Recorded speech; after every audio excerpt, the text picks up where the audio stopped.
السلام.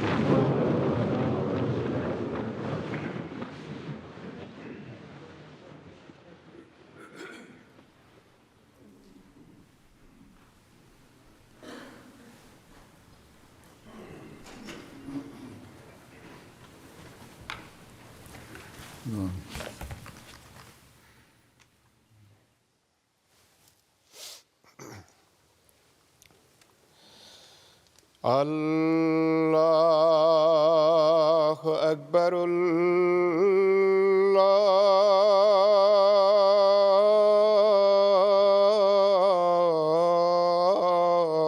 الله أكبر. الله أكبر.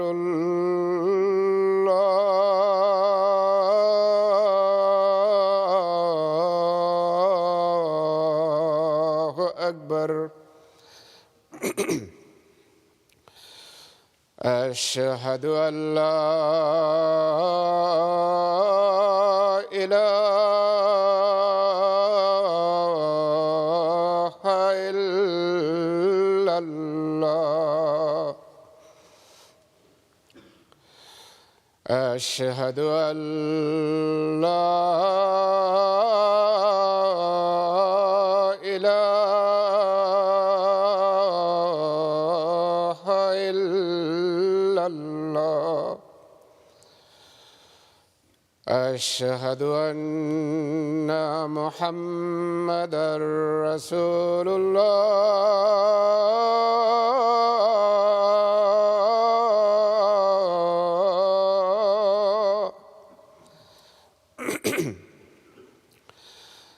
أشهد أن محمدًا رسول الله. حي على الصلاة.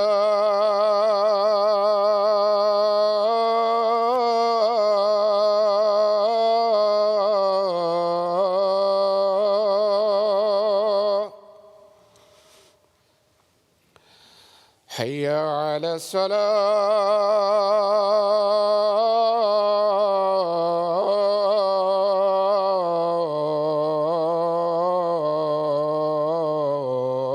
الصلاة. حي على الفلاح.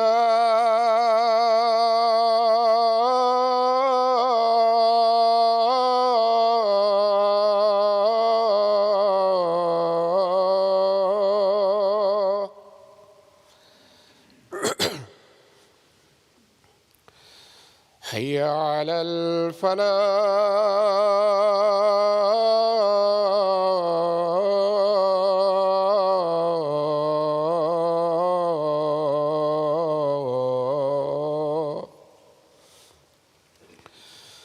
الله أكبر.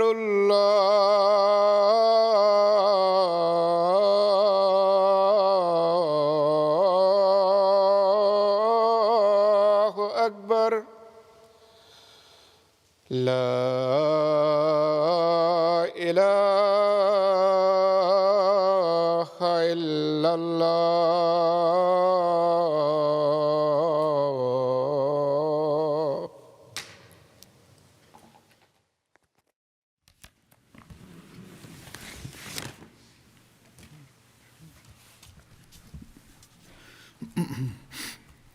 السلام عليكم ورحمة الله.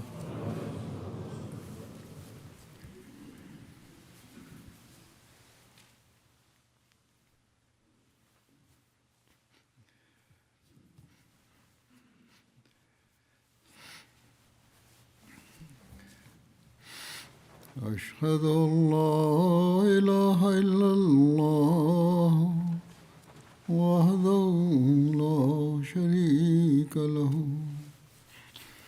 وأشهد أن محمدًا عبده ورسوله. أما بعد فأعوذ بالله من الشيطان الرجيم. بسم الله الرحمن الرحيم. الحمد لله رب العالمين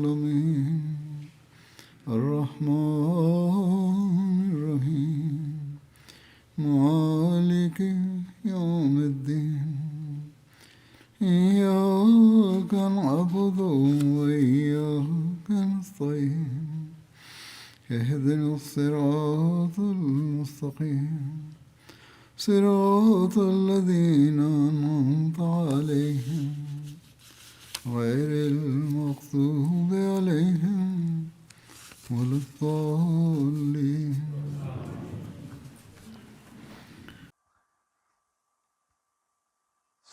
Sobre a vida do santo profeta sallallahu alaihi wasallam, há 2 sextas-feiras atrás, mencionei o aspecto de sua vida relacionado à profunda angústia pelo estabelecimento da unicidade de Deus.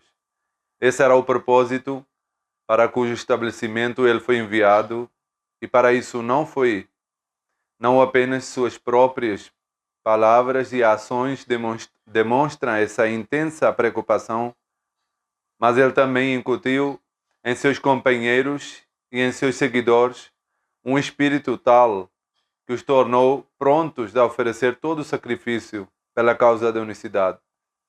Algo para o qual dificilmente se encontra exemplo.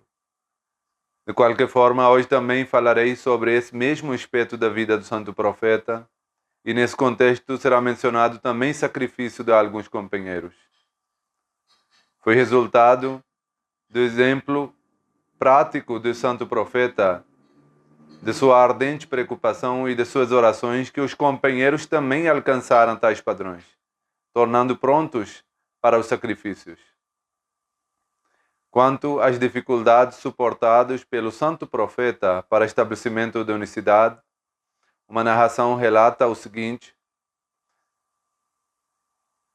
certa vez os idólatras disseram ao santo profeta: "Não és tu quem fala assim o respeito de nossos deuses?" Ele respondeu: "Sim."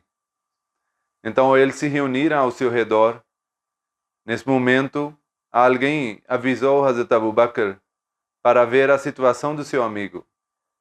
Hazrat Abu Bakr saiu e chegou à mesquita sagrada. Ele encontrou o santo profeta naquela condição em que as pessoas estavam reunidas ao seu redor. Hazrat Abu Bakr radiyallahu anhu disse: "Que desgraça recaia sobre vocês."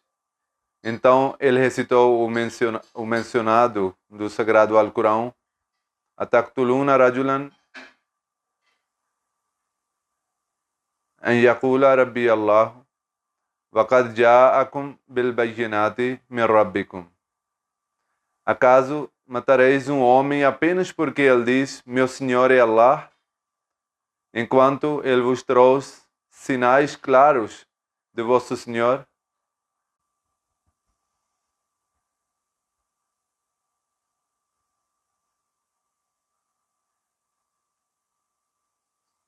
Então, eles deixaram o santo profeta sallallahu alaihi wasallam e avançaram para Hazrat Abu Bakr.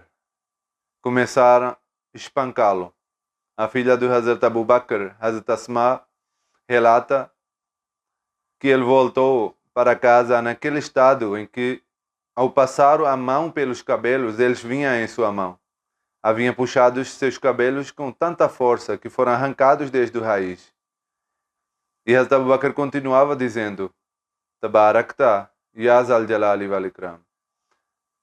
Tu és abençoado, ó possuidor da majestade e honra. Em outra narração é mencionado que aquelas pessoas puxaram o cabelo da cabeça abençoada do santo profeta e também sua barba abençoada com tanta força que caíram muitos fios. Nesse momento, Hazrat Abu Bakr levantou-se para protegê-lo e ele dizia: "Ataqtuluna rajulan an yaqula rabbi Allah." Acaso matareis um homem apenas porque ele diz: "Meu Senhor é Allah"? E Abu Bakr também estava chorando. Então o mensageiro de Allah sallallahu alaihi wasallam disse: "Ó Abu Bakr, deixa-os. Por aquele em cuja mão está a minha vida, eu fui enviado a eles para que eu seja sacrificado. Então eles deixaram o mensageiro de Allah, ou seja, naquele momento em que estavam cometendo injustiça contra o santo profeta, estavam batendo nele. Foi nessa ocasião que o santo profeta disse, quando Abu Bakr interveio, deixe-os, não os impeçam. Da mesma forma, um narrador, Haris bin Haris al-Ghamdi, viu os Quraishitas oprimindo o santo profeta, sallallahu alaihi wasallam. Então ele perguntou ao seu pai, ele perguntou ao seu pai, quem são essas pessoas? São vários incidentes que foram mencionados, há uns que são em detalhes, outros não. De qualquer forma, quando ele viu aquilo e perguntou a seu pai quem eram aquelas pessoas que estavam cometendo injustiça, o seu pai respondeu, essas pessoas estão reunidas ao redor de um sábio.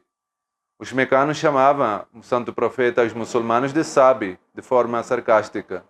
O narrador diz, nós também descemos de nossa montaria e vimos que o mensageiro de Allah estava convidando as pessoas para a unicidade de Deus e para crer nele. E eles o rejeitavam e lhe causavam sofrimento. Até que chegou o meio-dia e então as pessoas se afastaram ao seu redor.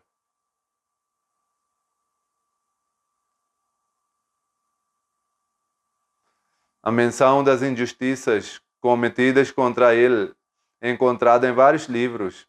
Hazrat Muslim radhiyallahu anhu também, em debate a Tafsir al-Quran, escreveu, certa vez o santo profeta sallallahu alaihi wasallam estava passando pelo mercado quando um grupo de desordeiros de Meca se reuniu ao seu redor durante todo o caminho e continuaram batendo na sua nuca, dizendo, ó pessoas, este é o homem que diz que é profeta. Sobre sua casa, das casas ao redor, pedras eram lançadas, o lixo era jogado, incluindo vísceras de cabras e de camelos. Quando ele oferecia a oração, poeira e terra eram lançadas sobre ele. E era obrigado a esconder para rezar baixo de uma pedra. Mas milhares e milhares de bênçãos sobre a pessoa abençoada do santo profeta, pois a ardente preocupação que havia em seu peito pelo estabelecimento da unicidade jamais diminuiu sequer por um momento. E todas essas dificuldades ele aceitou com um semblante alegre, com grande contentamento. E ainda assim não houve a menor diminuição em sua compaixão e amor pela humanidade. Hazrat Muslim Maud radhiyallahu anhu também escreveu, quando observamos os acontecimentos da vida do santo profeta, vemos que essa afirmação se torna uma realidade. E a cada passo encontramos tais acontecimentos que são prova daquele grandioso amor e compaixão que ele tinha pela humanidade. Assim, para transmitir a mensagem do Deus único, ele teve que passar durante anos por sofrimentos que não têm limite. Certa vez, na casa de Allah, os descrentes colocaram um pano no pescoço dele e começaram a apertar, que seus olhos ficaram vermelhos. E pareciam saltar para fora. Quando Abu Bakr ouviu isso, saiu correndo.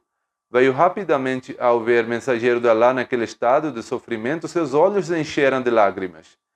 E ao afastar daqueles descrentes, disse, temei a Deus. Acaso estáis oprimindo um homem apenas porque ele diz que Deus é meu Senhor? Certa ocasião, o santo profeta ficou de pé na mesquita sagrada e dirigindo aos idólatras de Meca, dizei La ilaha illallah, isto é, não há divindade além de Allah e sereis bem-sucedidos, se disserdes isso. Ao ouvir isso, os Quraishitas se lançaram contra o profeta. Um homem veio gritando em voz alta para atacá-lo. Então, Haris bin Abi Hala foi o primeiro a chegar até o santo profeta. Ele começou a lutar com aquelas pessoas e os afastou do mensageiro de Deus. Então, todos se voltaram contra ele, contra Haris, até que martirizaram o Haris. Pelo crime de proclamar a unicidade, os descrentes de Meca mantiveram o santo profeta e a sua família confinados por 3 anos no Vale de Abu Talib. E esse confinamento foi de tal maneira que foi imposto um completo boicote social. E quando esse boicote terminou, por um lado, o santo profeta voltou a proclamar a unidade em toda a Meca com ainda mais determinação e coragem do que antes, e a pregação do Tawhid tornou-se ainda mais ampla do que antes, e por outro lado, os quraishitas novamente começaram a cometer injustiças contra o santo profeta. O episódio da viagem do santo profeta a Taif também é famoso, e já foi mencionado anteriormente. As injustiças que ali foram cometidas contra ele também foram relatadas na história de forma diferente. A esse respeito, Hazrat Mirza Bashir Ahmad também escreveu sobre isso. Ele disse: quando o cerco de Val de Abi Talib foi levantado e o santo profeta sallallahu alaihi wasallam recebeu certa liberdade em seus movimentos, ele decidiu ir a Taif para convidar o povo de lá ao Islã. Já foi mencionado anteriormente, mas aqui há alguns detalhes de outra forma. Taif é um lugar famoso, situado a 40 milhas ao sudeste de Meca, e ali habitava a tribo de Banu Saqif.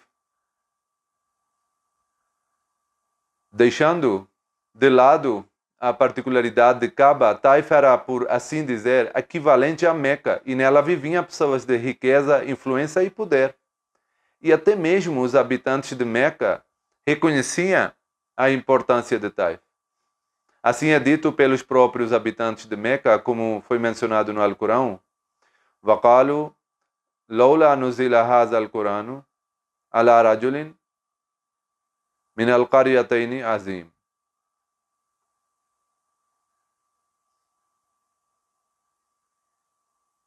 Se este Alcorão é de Deus, por que não foi revelado a algum grande homem de uma das cidades, Meca ou Taif?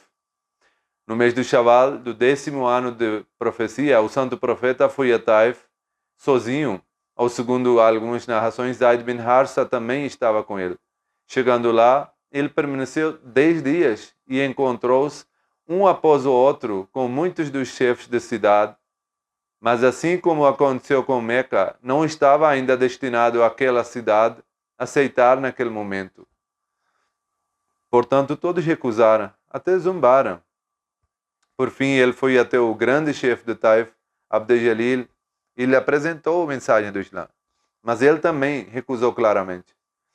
E tom de zombaria disse que se santo profeta fosse verdadeiro, então ele não era digno de conversar com o santo profeta. E se fosse falso, então a conversa seria inútil. Essa foi a resposta dele para o santo profeta. E depois, com o receio de que as palavras do santo profeta pudessem influenciar os jovens da cidade, disse-lhe que seria melhor que ele saísse dali, porque ali ninguém estava disposto a ouvir sua mensagem. Depois disso, este desventurado colocou os homens vadios da cidade atrás dele. Quando o santo profeta saiu da cidade, essas pessoas começaram a segui-lo, fazendo barulho e atirando pedras contra ele, de modo que todo o seu corpo ficou coberto de sangue. Por cerca de 3 milhas, essas pessoas continuaram atrás dele, insultando e apedrejando-o continuamente. A 3 milhas de Taif havia um jardim de Utbah bin Rabia, que era chefe de Meca. O santo profeta entrou lá e buscou refúgio. E os opressores, cansados, voltaram ali. Na sombra ali, ele fez a seguinte súplica perante Allah: Allahumma ilayka ashku du'fu quwwati wa qillata hilati wa hawani ala nasi. Allahumma ya arhamar rahimina anta rabbul mustadafin Vantarabhi. Ó meu Senhor, a ti me queixo de fraqueza da minha força, de saquez, das saquezas de meus meios e da minha impotência diante das pessoas. Ó meu Deus, tu és o mais misericordioso entre os misericordiosos, e tu és o Senhor dos fracos, desamparados, e tu és o meu Senhor. Depois ele também disse adiante, cujo significado é que eu busco refúgio na luz do teu rosto, pois tu és aquele que afasta as trevas e faz o homem herdeiro das bênçãos deste mundo e do outro. Utbah e Shaiba estavam naquele momento presentes nesse jardim. Quando viram o santo profeta nesse estado, seja por causa de parentesco próximo, ou por sentimento tribal, ou por algum outro pensamento, enviaram por meio de um escravo cristão chamado Adas, um prato de algumas uvas para ele. Ele recebeu e, dirigindo-se a Adas, perguntou: de onde você é e qual é a sua religião? Ele respondeu: sou de Nínive, e sou cristão. O santo profeta diz: é a mesma Nínive que foi morada de Yunus bin Matta, o servo virtuoso de Deus? Adas disse: sim. Mas como sabe sobre o Yunus? O santo profeta respondeu: ele era o meu irmão, pois ele também era profeta de Allah e eu também sou profeta de Allah. Depois ele pregou o Islã para ele e ele teve um grande efeito. E ele avançou com fervor de sinceridade e beijou as mãos do santo profeta. Essa cena foi vista de longe por Utbah e Shaiba. Quando Adas voltou até ele, disseram: Adas, o que aconteceu contigo? Que beijaste as mãos daquele homem. Esse homem estragará a tua religião, enquanto a tua religião é melhor que a dele. O santo profeta descansou por algum tempo naquele jardim e depois partiu dali e chegou a Nakhla, que está situada a uma jornada de Meca. Ali permaneceu por alguns dias. Depois disso, partindo de Nakhla, ele veio ao Monte Hira e, como devido ao aparente fracasso da viagem a Taif, havia receio de que os habitantes de Meca se tornassem mais ousados e cometessem ainda mais injustiças. Por isso, a partir dali, ele enviou mensagem para Motem bin Adi, dizendo que desejava entrar em Meca e perguntando se ele podia ajudá-lo. Motem era um descrente convicto, mas tinha nobreza do caráter. E em tais circunstâncias, recusar era contra a natureza dos nobres árabes. Portanto, ele reuniu seus filhos e parentes e todos armados ficaram de pé junto à Kaaba e enviou mensagem para que ele viesse. Então ele veio, realizou o tuaf de Kaaba e dali entrou em sua casa sob a proteção de Motem e de seus filhos, à sombra das espadas. No caminho, Abu Jahl perguntou a Motem, surpreendido: Amudirun amtabe, ou seja, desta proteção para ele ou te tornaste um seguidor dele? Motem respondeu: sou apenas protetor, não sou seguidor dele. Então Abu Jahl disse: nesse caso não há problema. Motem, de qualquer forma, morreu no estado de incredulidade, porém essa foi uma boa ação dele. No hadith é mencionado que certa vez Aisha radhiyallahu anha perguntou ao santo profeta: aconteceu algum dia mais difícil do que o dia da batalha de Uhud? Ele respondeu: ó Aisha, da parte do teu povo tive de enfrentar momentos muito difíceis. Depois ele relatou as condições da viagem a Taif e disse que no retorno dessa viagem veio até ele o anjo das montanhas e disse: Allah me enviou até ti para que, se ordenares, eu una estas duas montanhas que estão à direita e à esquerda sobre esse povo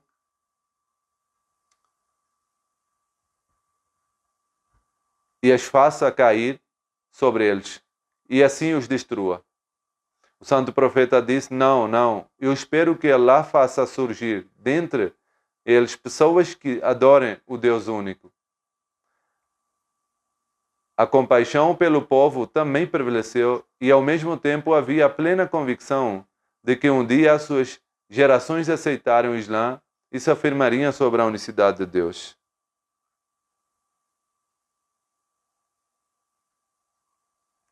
Sobre o acontecimento em que o santo profeta suportou dificuldades por causa da unicidade, Hazrat Maud explicou em um lugar: todas as dificuldades que lhe foram impostas pelos inimigos foram por causa da propaganda da unicidade.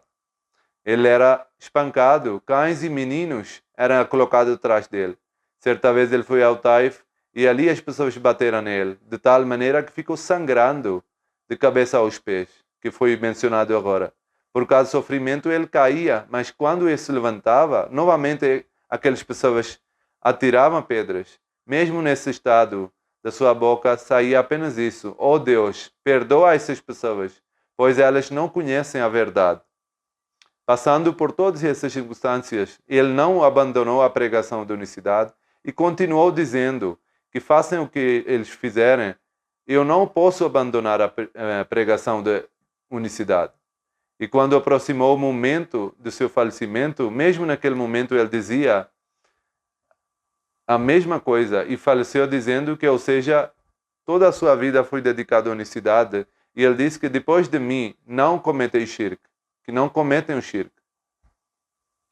Ele escreveu que eu penso que no momento do nascimento do santo profeta deu prova de sua própria unicidade, fazendo com que seu pai falecesse antes do nascimento e a mãe faleceu pouco depois do nascimento, e que a morte dos seus pais também foi, na realidade, uma manifestação de sua unicidade. O início da sua vida foi um estado de desamparo, quando não havia pai nem mãe. A final grandioso foi por si mesmo uma grande prova da unicidade de Allah. Por isso é a prova daquele cuja unicidade ele continuou a proclamar. Também se encontra a menção de sua pregação nos mercados da Arábia. Assim está escrito que o santo profeta, para estabelecimento da unicidade em Meca, realizava a pregação individualmente e coletiva. E além disso, costumava ir em alguns mercados da Arábia e transmitia a mensagem de voltar-se para Deus único. Fora de Meca, em diferentes lugares, as pessoas costumavam se reunir, onde também havia compra e venda e também ajuntamento das pessoas. Assim eram chamados Aswaqul Arab, os mercados dos árabes. Os mercados árabes eram semelhantes aos que na cultura subcontinente são chamados Mela, ou seja, é uma feira onde as pessoas reúnem. O Kaz Majana ou Dul Majaz eram feiras de Quraishitas dos árabes. Entre eles o maior era o Kaz, que ficava 3 noites de viagem de Meca. Na feira do Kaz, os árabes permaneciam durante todo o mês do Shawwal e depois transferiam para Majana, que ficava a poucos quilômetros de Meca, em Maraz Zahran, e ali permaneciam por 20 dias até Dulqada. Depois se deslocavam para o mercado de Dulmajad, que ficava a 3 milhas de campo de Arafat e permanecia até dias de Hajj. E em todos os lugares, o santo profeta fazia pregação. Hazrat Jabir narra que o santo profeta ficou 10 anos em Meca e nos dias de Hajj ele ia às feiras de Akaz e Majana, e em cada casa e acampamento convidava as pessoas. Ele dizia: quem é que me dará proteção? Quem é que me ajudará para que eu transmita a mensagem do meu Senhor? E para ele haverá o paraíso. Hazrat Bia bin Abad relata que viveu também no tempo da ignorância e também se tornou muçulmano. Ele narra que eu vi com meus próprios olhos o mensageiro de Allah no mercado de Dulmajad. O santo profeta dizia às pessoas: ó povo, dizei não há divindade além de Allah e sereis bem-sucedidos. O santo profeta continuava avançando pelas ruas do mercado e as pessoas faziam barulho contra ele. Mas eu não ouvi ninguém dizer que se deveria aceitar o que o santo profeta dizia. Apesar disso, o santo profeta não se calava e continuava dizendo repetidamente: ó povo, dizei, não há divindade além de Allah e alcançareis a salvação.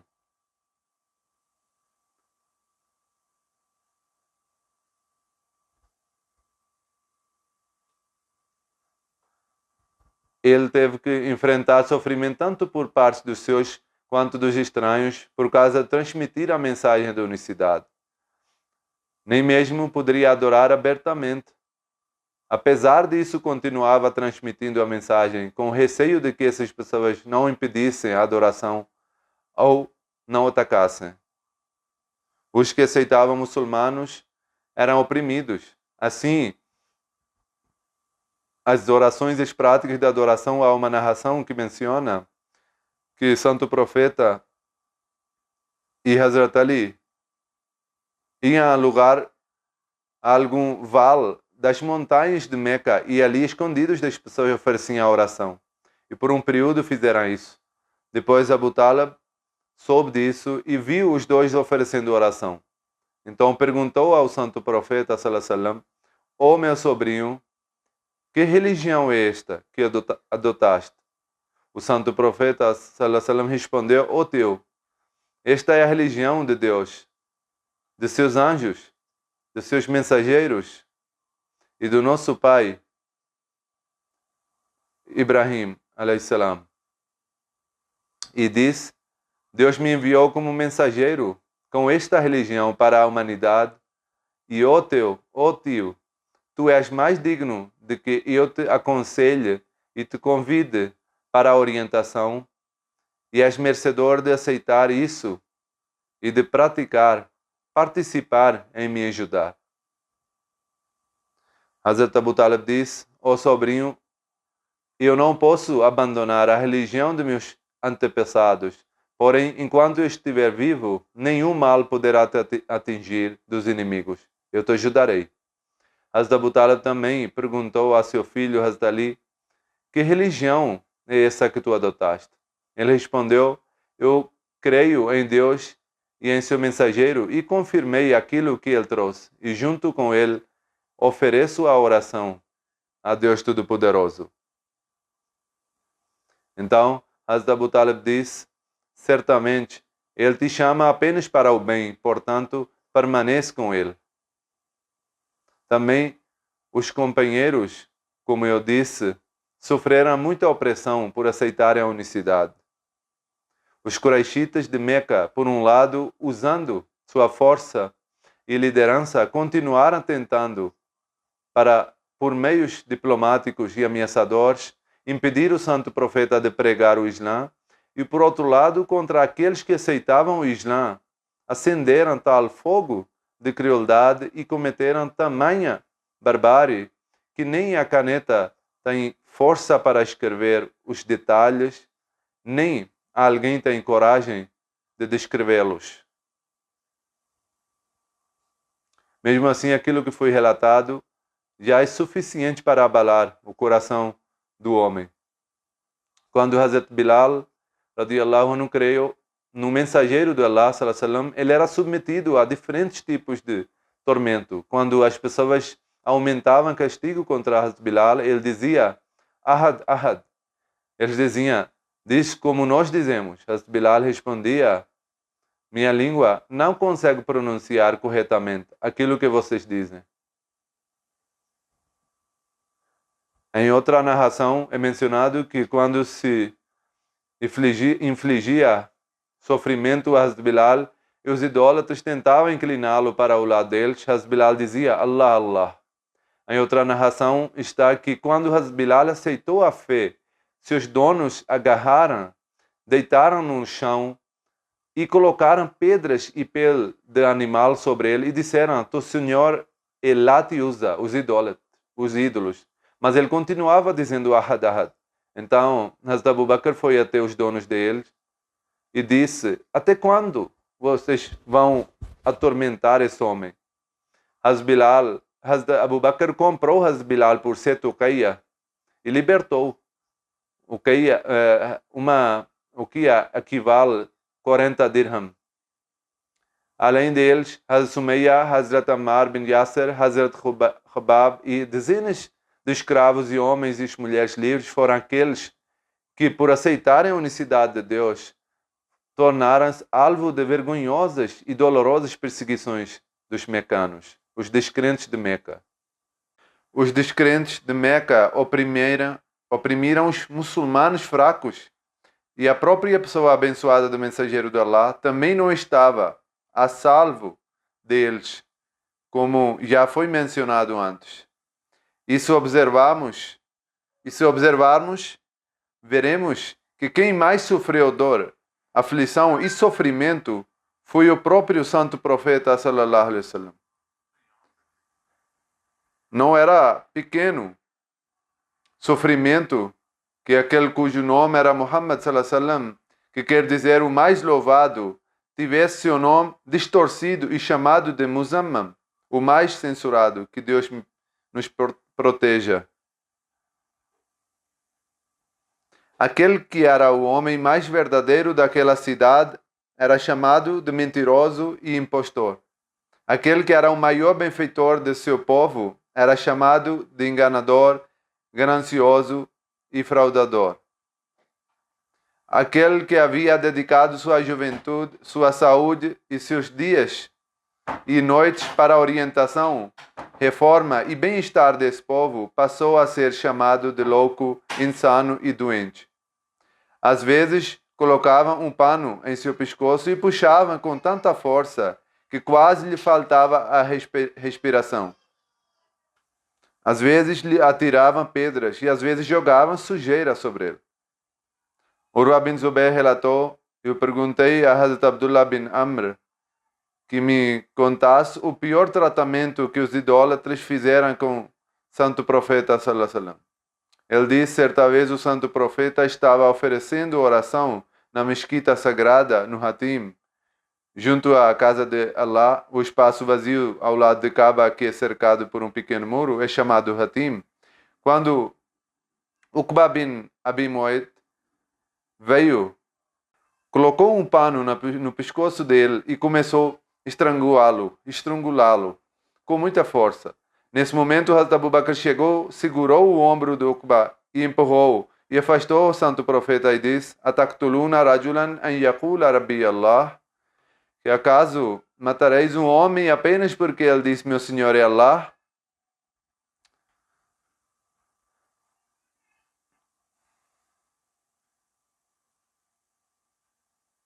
Depois também vemos, e isso foi mencionado várias vezes, que mesmo nas batalhas, o santo profeta sempre demonstrou zelo pela causa de unicidade. O conhecido episódio de Batalha de Uhud que ouvimos, quando Abu Sufyan chamou pelo nome do santo profeta, de Hazrat Abu Bakr radiyallahu anhu, de Hazrat Umar radiyallahu anhu, dizendo: onde estão essas pessoas? Mas o santo profeta disse a todos para não responder, porque naquele momento responder poderia colocá-los em perigo devido à fraqueza da condição dos muçulmanos. Por isso ele ordenou silêncio. Então Abu Sufyan disse que Hubal seja exaltado. Quando ele disse isso, o santo profeta, com grande inquietação, disse: responda a ele. Os companheiros disseram: o que devemos responder? Ele disse: dizem, Allah é o mais elevado e o mais grandioso. Abu Sufyan disse: para nós a usa, para vós não a usa. O santo profeta disse: respondem a isso. Eles disseram: o que devemos dizer? Ele disse: dizem, Allah é o nosso protetor e para vós não há protetor. Onde quer que surgisse a questão de Allah e unicidade de Deus, ali ele não se preocupava com nenhum perigo.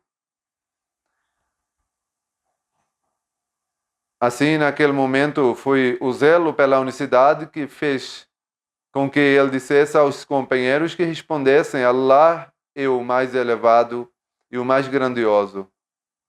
Vós estáis mentindo. O Baal não é exaltado. Allah, o único, sem associados, é o digno de honra e sua grandeza é a mais elevada.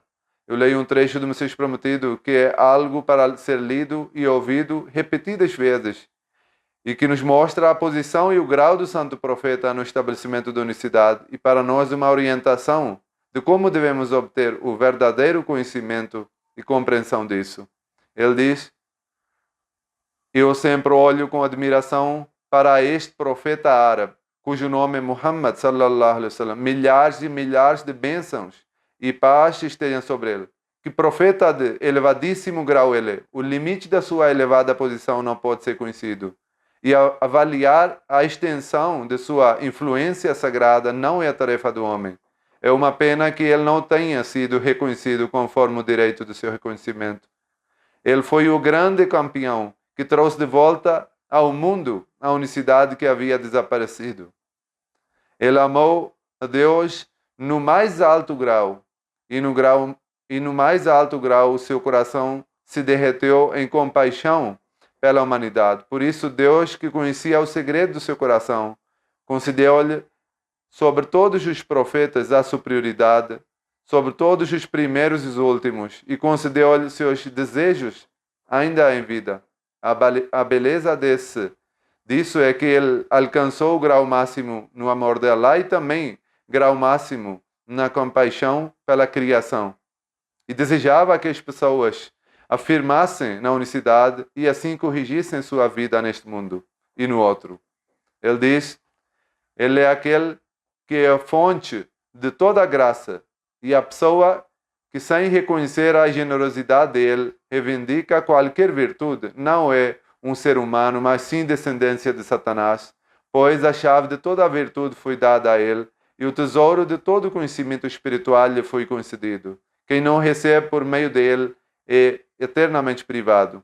O que somos nós e qual é a nossa realidade? Seríamos ingratos se não reconhecêssemos que a verdadeira unicidade nós a obtivemos por meio desse profeta e que o reconhecimento de Deus vivo nos foi concedido por meio deste profeta perfeito e por meio de sua luz, e que a honra de receber diálogos e comunicações com Deus, por meio das quais vemos seu rosto, também nos foi concedida por meio deste nobre profeta. Assim, para chegar até Deus Todo-Poderoso e para reconhecer a verdadeira unicidade. Agora, somente o santo profeta é o meio. Ele diz, aquelas pessoas que permanecem firmes na falsa ideia de que quem não querer no santo profeta ao se tornar apóstata, mas permanecer firme na unicidade e considerar Deus como único, ainda assim alcançará a salvação. E que não haverá nenhum prejuízo por não querer ou por se tornar apóstata. Tais pessoas, na realidade, não têm conhecimento da verdadeira essência da unicidade. Mas só considerar Deus como um não pode trazer a salvação. Salvação depende de duas coisas. Primeiro, que tenha convicção perfeita e creia na existência e a unicidade de Deus Todo-Poderoso. E segundo, que um amor tão perfeito pela majestade divina, exaltada seja a sua glória, se estabeleça no coração, que sob o domínio e a força desse amor, a obediência a Deus se torne a própria tranquilidade da alma, sem qual possa não conseguir viver. Que haja tal domínio desse estado que o amor de Deus destrua e anule todos os outros amores. Esta é a verdadeira unicidade, que não pode ser obtida sem a completa obediência ao nosso mestre, o Senhor Hazrat Muhammad sallallahu alaihi wasallam. Por que não pode ser obtida? A resposta para isso é que a essência de Deus está oculta e além de tudo que está além e extremamente escondida, de modo que os intelectos humanos não podem descobri-la por sua força. E nenhum argumento puramente racional pode ser prova definitiva da sua existência, pois o alcance do intelecto e seu esforço chegam apenas até este ponto, observando as obras deste universo, que há necessidade de um Criador. Mas perceber a necessidade é uma coisa e alcançar o grau de certeza absoluta de que Deus, cuja necessidade foi reconhecida, realmente existe, é outra coisa. Apenas dizer que deve haver um Criador não é suficiente. Mas quem é Ele? E que Ele é um Deus vivo? Se isso deve ser conhecido, então esse conhecimento só será obtido ao se ligar ao santo profeta. Ele diz, visto que o caminho de razão é incompleto, imperfeito e sujeito a dúvidas, por isso todo filósofo não pode reconhecer Deus apenas por meio da razão. Pelo contrário, muitos daqueles que desejam descobrir Deus apenas pela razão, acabam se tornando materialistas e refletir sobre as criações da terra e de todos dos seus não lhe trazem benefício algum. Exatamente isso que vemos hoje. Há muitas pessoas instruídas entre os muçulmanos que estão se tornando ateus. Negam a existência de Deus porque não conseguem compreender. Eles não se ligaram ao santo profeta, nem refletiram sobre os ensinamentos que ele trouxe. Ele diz, e eles zombam e ridicularizam os perfeitos de Deus. E o argumento deles é que no mundo existem milhares de coisas cuja utilidade não vemos. Não se prova nenhuma sabedoria que indique a existência de um Criador. Pelo contrário, dizem que muitas coisas existem de forma inútil. Aí deles, esses ignorantes não sabem que a ausência de conhecimento não implica a inexistência da coisa. Não é assim que funciona. Se não tem conhecimento, não quer dizer que as coisas não existem. Muitas centenas de milhares de pessoas deste tempo são desse tipo, que se consideram de altíssimo grau de inteligência e filosofia e negam firmemente a existência de Deus. Ora, é evidente que se tivéssemos uma prova racional decisiva, não negariam a existência de Deus. E se houvesse para eles uma prova racional definitiva sobre a existência do Senhor, glorificado seja, que os obrigasse a se calar, então não negariam a existência de Deus com tanta insolência e zombaria.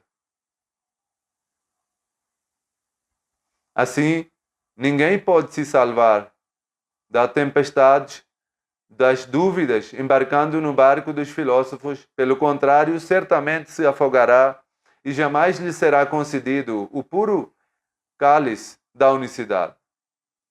Agora pensem, quão falsa e repugnante é a ideia de que sem o meio do santo profeta a unicidade pode ser obtida e que o homem pode alcançar a salvação sem ele. Ó ignorantes, enquanto não houver certeza perfeita da existência de Deus, como pode haver certeza da sua unicidade? Portanto, compreendem com certeza que a unicidade verdadeira só pode ser obtida por meio de um profeta, assim como nosso profeta, sallallahu alaihi wasallam, mostrou aos ateus materialistas e aos desviados da Arábia milhares de sinais celestiais pelos quais os fez aceitar a existência de Deus Todo-Poderoso. E até hoje, aqueles que seguem verdadeira e perfeitamente o santo profeta apresenta sinais diante de materialistas. Ainda hoje nos apresentamos sinais. A verdade é que enquanto o homem não testemunhar os poderes vivos de Deus, Satanás não sai do seu coração. Nem a verdadeira unicidade entra no coração. E essa unicidade pura e perfeita somente é obtida por meio do santo profeta. Assim, esta é a verdadeira unicidade cuja busca devemos procurar e pela qual devemos nos esforçar. Devemos tentar elevar nossa fé a tal padrão em que estejamos prontos para qualquer sacrifício. Devemos também criar dentro de nós um amor verdadeiro pelo santo profeta. Nesse tempo, Allah Todo-Poderoso enviou o verdadeiro servo do santo profeta para continuar a obra do estabelecimento da unicidade, e nós fizemos o juramento de fidelidade a ele. Para esse propósito, portanto, devemos nos esforçar ao máximo para cumprir o direito desse compromisso, e para isso devemos rezar também. Nestes dias restantes do Ramadã, devemos especialmente suplicar para que no estabelecimento da unicidade e no zelo por ela, sejamos os que estão na linha de frente, que Allah Todo-Poderoso nos conceda essa capacidade e remova nossas fraquezas. Devemos orar também pela uma muçulmana, como foi mencionado anteriormente, nas últimas sextas, que eles também se tornem daqueles que compreendem a verdadeira unicidade e praticam. Só assim haverá sobrevivência, somente assim poderão salvar das tramas enganosas dos inimigos do Dajjal. Que Allah nos conceda a eles também essa capacidade. Após a oração, hoje também conduzirei uma oração fúnebre em ausência aqui do respeitado Zikrullah Taibu Ayub Sahib, missionário da comunidade, que faleceu aos 80 anos, Inna Lillahi wa Inna Ilaihi Rajiun, era Musi, pertencia à Nigéria. Em 1965, aceitou a Ahmadiyya por meio de um sonho e em 1966 ingressou ao Missionary Training College em Ghana. Após completar ali a educação inicial, retornou à Nigéria em 69 e depois de servir até 1970, ingressou na Jamia Ahmadiyya Rabwa para obter o diploma de Shahid. E em 1977 também passou o exame de Maulvi Fazl e em 79 obteve Shahid e depois voltou para a Nigéria e iniciou serviço, permanecendo ali até o seu falecimento. Teve a oportunidade de servir por 47 anos em vários lugares da Nigéria e também serviu como Naib Amir na Nigéria. Também possuía diploma de pós-graduação em jornalismo e por isso também trabalhou nesse campo. Foi nomeado diretor de Jamia Mubashirin, Nigéria, primeiro como interino e depois por 3 ou 4 anos como diretor oficial. Era um excelente atleta e tinha grande interesse por esporte, mas nunca permitiu que os esportes se tornassem obstáculo para as suas adorações. Era também um bom escritor, especialista em linguística e poeta. Entre os sobreviventes são esposa, 3 filhos e 5 filhas.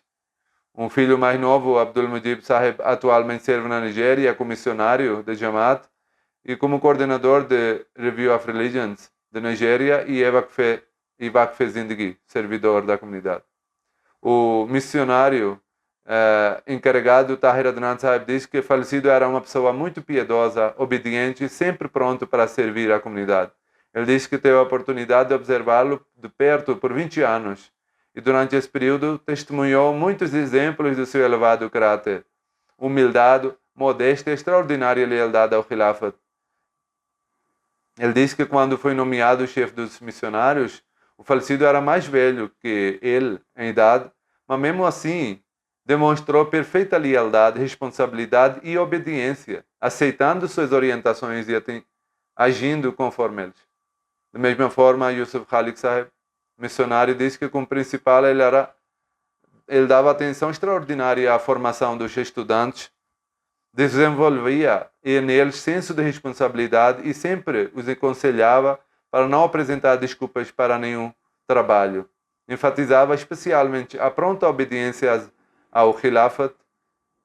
Para treinamento prático, também enviava os estudantes em campanhas de pregação. Em todo o trabalho, sempre apresentava seu próprio exemplo pessoal. Eu também conheci ele e era extremamente sincero, leal e uma pessoa muito humilde. Que Deus Todo-Poderoso trate com perdão e misericórdia e eleve seus graus. Amém. Alhamdulillah, alhamdulillah, nahmaduhu wa nasta'inuhu wa nastaghfiruh wa nu'minu bihi wa natawakkalu alayhi wa na'udhu billahi min shururi anfusina ومن سيئات أعمالنا من يهده الله فلا مضل له ومن يضلل فلا هادي له ونشهد أن لا إله إلا الله ونشهد أن محمدا عبده ورسوله عباد الله رحمكم الله إن الله يأمر بالعدل والإحسان وإيتاء ذي القربى وينهى عن الفحشاء والمنكر والبغي يعظكم لعلكم تذكرون اذكروا الله يذكركم وادعوه يستجب لكم ولذكر الله أكبر